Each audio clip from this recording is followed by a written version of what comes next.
Il 2023 è stato un anno molto particolare con grandi cambiamenti nella nostra regione, li stiamo seguendo e accompagnando, sostenendo anche il lavoro del sindacato a difesa del lavoro,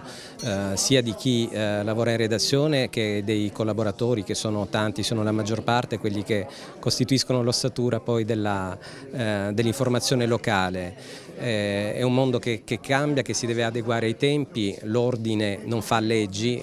chiede alle istituzioni di farle, occorre rinnovare la nostra strumentazione e adeguarla ai tempi, puntando soprattutto alla dignità del lavoro e a compensi equi e dignitosi, appunto. La legge sulla stampa in Italia è del 1948, la legge istitutiva dell'ordine del 1963, quest'anno abbiamo celebrato i 60 anni, poi ci sono tanti altri strumenti come per esempio la legge sugli uffici stampa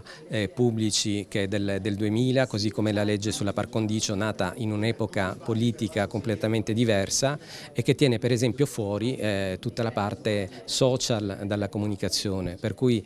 siamo nella situazione assurda per cui un candidato oggi nel sabato di silenzio elettorale, se va in piazza e incontra 10 persone commette una violazione, ma se fa una diretta sui social con 1 milione di persone non viola nessuna legge.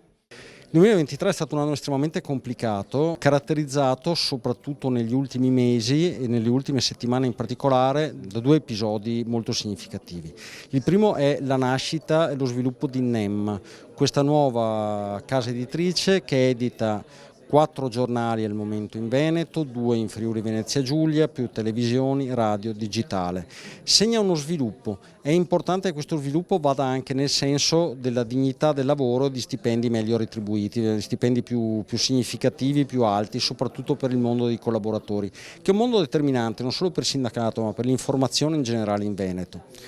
L'altro è quello che sta succedendo al gruppo Atesi, dove appunto proprio i collaboratori hanno indetto per la prima volta nella storia alcune giornate di sciopero per lamentarsi di retribuzioni non più dignitose, non più adeguate e che chiedono quindi con forza di riuscire a fare questo mestiere guadagnando una cifra che sia corretta per riuscire a vivere, per riuscire a essere liberi, che è fondamentale per far bene questo mestiere.